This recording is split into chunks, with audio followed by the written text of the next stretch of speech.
இதேபோல மூத்த பத்திரிகையாளர் தராசு ஷியாம் நம்முடைய இணைப்பில் இணைந்திருக்கிறார். வணக்கம் சார். வணக்கம். முதலமைச்சர் அதிமுக பாஜக கூட்டணியை விமர்சித்து பேசியிருக்கிறார். மேலும் சில கட்சிகளை கூட அந்த கூட்டணியில் இணைப்பதற்கான பேச்சுவார்த்தைகள் நடந்து வருகிறது அப்படின்னு சொல்லக்கூடிய சூழல்ல முதலமைச்சர் இந்த கூட்டணி குறித்து பேசி வருவதை எப்படி நம்ம புரிஞ்சுக்க வேண்டியிருக்கு? அதிமுக பாரதிய ஜனதா கூட்டணியை பொறுத்தவரையில் அரித்மெட்டிக்கலாக ஒரு ஓட்டு கணக்கு இருக்கிறது. அந்த ஓட்டு கணக்கில் அவர்கள் இருவரும் சேர்ந்தால் 30% வாங்கலாம் என்பது தெரிய வருகிறது. கடைசியாக இது வாக்குகளாக எப்படி பிரதிபலிக்க போகிறது என்று தெரியாவிட்டாலும் தேர்தலுக்கு ஒரு வருடம் இருக்கிற காலகட்டத்தில் இந்த கூட்டணியை கவலையோடு தான் பார்ப்பார்கள். காரணம் 30% ஓட்டு. விஜய் மாதிரியானவர்கள் புதிதாக களத்துக்கு வருகிறார்கள். எவ்வளவு சதவீதம் என்று நமக்கு தெரியாது. ஒரு 10% இருந்தாலும் கூட அதைவிட அதிகமான ஒரு 3 மடங்கு அதிகமான ஒரு வாக்கு சேர்க்கை என்பது இந்த இரண்டு அணிகளுக்கு இடையே வருகிறது. எனவேதான் அது மீண்டும் மீண்டும் விமர்சனத்துக்கு உள்ளாகிறது. அதுபோக பாரதிய ஜனதாவின் அரசியல், அந்த அரசியல் வலதுசாரி அரசியல் தமிழ்நாட்டின் அந்த மைய நீரோட்டத்திற்கு எதிரானதாக இருக்கிறது.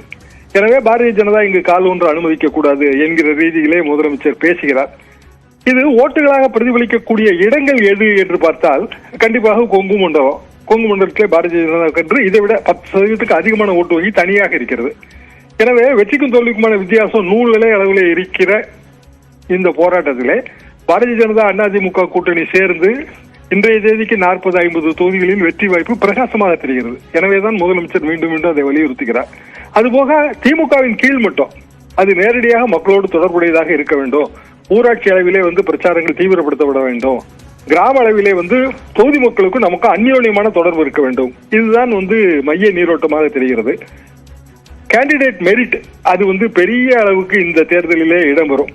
காரணம் கடைசியில ஒரு 5000-10,000 ஓட்டு இந்த வேட்பாளர் நல்லவரா கெட்டவரா, நமக்கு பணிபுரிவாரா மாட்டாரா, தொகுதியிலே நல்ல பேர் இருக்கிறதா கெட்ட பேர் இருக்கிறதா, இதை வைத்து முடிவாகிற விஷயம். எனவே திமுக இந்த முனைகளில் எல்லாம் தன்னை தேர்தலுக்கு இப்போதே தயார்படுத்தி விட்டது என்றுதான் நாம் பொருள் கொள்ள வேண்டும். திரு தராசு ஷியாம், முக்கியமா முதலமைச்சர் விமர்சிக்கும் போது அதிமுகவினுடைய தலைமைக்கே சிக்கல் வந்துவிடுமோ அப்படிங்கிற அச்சத்துல தான் இபிஎஸ் இந்த கூட்டணியை ஏற்றுக்கொண்டிருக்கிறார் அப்படின்னு குறிப்பிட்டிருக்கிறாரு.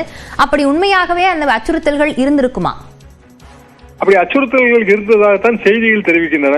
குறிப்பாக இரட்டை இலை மற்றும் அதிமுகவின் உரிமை போராட்டம் சம்பந்தமான பல்வேறு வழக்குகள் தேர்தல் ஆணையத்தின் முன்னாலே இப்போது நடந்து முடிந்துள்ள இந்த விசாரணை, இது எல்லாமே அதிமுகவின் தலைமைக்கான அல்லது சின்னத்துக்கான அச்சுறுத்தலாக இருக்கலாம்.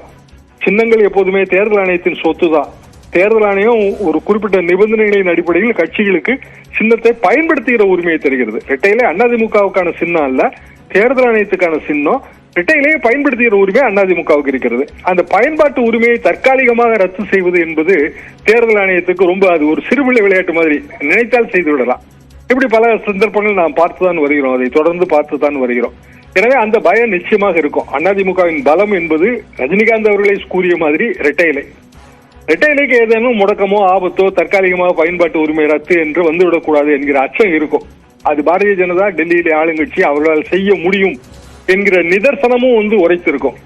எனவே அதிமுகவை பொறுத்தவரையில் இரட்டை இலையை காப்பாற்றிக் கொள்வதற்கான ஒரு முடிவு பாரதிய ஜனதாவோட கூட்டணி, இப்படித்தான் பொது புரிதல், அதுதான் முதலமைச்சரும் கூறுகிறார். இணைப்பில் கருத்துக்களை பகிர்ந்து கொண்டமைக்கு நன்றி திரு தராசு ஷியாம்.